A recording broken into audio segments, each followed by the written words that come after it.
मेरे पति के देहांत के बाद मैं अपने एकलौते बेटे के यहाँ रहती थी। मेरी बहू का एक अलग ही रूप मुझे देखने मिला, साथ ही बेटे का भी। दोनों के मन में क्या है मैं अच्छे से जानती हूँ। वो चाहते हैं कि मैं वृद्धा आश्रम चली जाऊं। उनके जाने के बाद मुझे ये सब देखना और सुनना पड़ेगा, इसका मुझे अंदाजा भी नहीं था। पर मैं मन मान कर अपने बेटे और बहू की बातें सुनकर भी यहाँ रहती हूँ, क्योंकि मुझे मेरे पोते और पोती दिखाई देते हैं। उनकी झलक पाकर मुझे सुकून मिलता है। घर के बाहर एक टिन की झोपड़ी में रहती हूँ। मेरी बहू को कोई दिक्कत नहीं हो इसलिए मैं घर के बाहर रहती हूँ। बेटे ने थोड़ी मेहरबानी की है तो ऊपर टिन की चादर लगवा दी है। समय समय पर थोड़ा राशन दे देता है तो मैं अपना बनाकर खा लेती हूँ। मैंने अपने बेटे को कह दिया है कि मेरी वजह से उन दोनों को कोई प्रॉब्लम नहीं होगी, बस मुझे यही रहने दे। इसी घर में मुझे मर जाने दे। मैं बस यही चाहती हूँ। मैं अपने आप को खुशकिस्मत समझती हूँ कि मेरे बेटे और बहू कम से कम मेरे लिए इतना तो कर रहे हैं। मेरा बेटा सुबह 9 बजे नौकरी जाता है और बच्चे भी उसी समय स्कूल जाते हैं। फिर शाम को 6 बजे मेरा बेटा वापस आता है। बच्चे 3 बजे आते हैं। उन्हें आते जाते निकलते देख मुझे बड़ा सुकून मिलता है। मेरे पति के दोस्त जब कई दिनों बाद आए, मेरे पति के दोस्त थे, उनकी पत्नी का भी स्वर्गवास हो गया है। उस समय पर वो हमारे घर पर आया करते थे। उनसे हमारे अच्छे रिश्ते थे। उनका घर हमारे घर से थोड़ी दूरी पर था। पैरों में समस्या हो गई थी, ठीक से चल भी नहीं पाते थे। वो बड़े दिनों बाद मेरे यहाँ आए। मुझे उन्हें देखकर अच्छा लगा। उनका हाल भी मेरी तरह ही था। बच्चे अब उनसे भी परेशान थे। आकर मेरे पास अपना दुखड़ा रोते थे और उन दिनों को याद करते थे। बुढ़ापा हम जैसों को बहुत रुलाता है।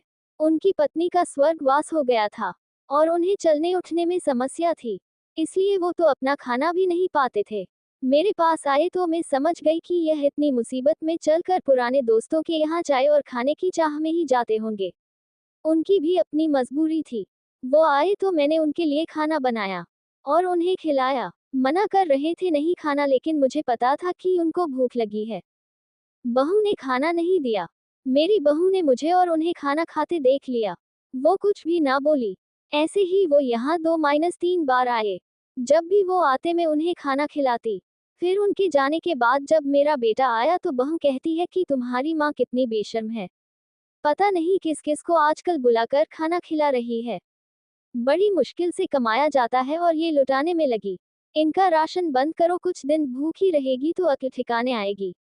मैंने कहा कि मैं अपने हिस्से का उन्हें खिलाती हूँ, तुम्हारे पिता के पुराने मित्र हैं। फिर भी बहू का उल्टा सीधा बोलना शुरू रहा। घर के बाहर रहकर इनको आजादी मिल गई है, पता नहीं क्या क्या करती है। बेटा भी बोला कि कुछ दिन भूखा ही रहने दो इन्हें। मुझे मेरे बेटे ने घर के पीछे सीढ़ी के पास ले जाकर बिठा दिया, कहा कि अब यही बैठो। मेरे तो अब आंसू भी सूख गए थे। अगले दिन मुझे खाना नहीं मिला।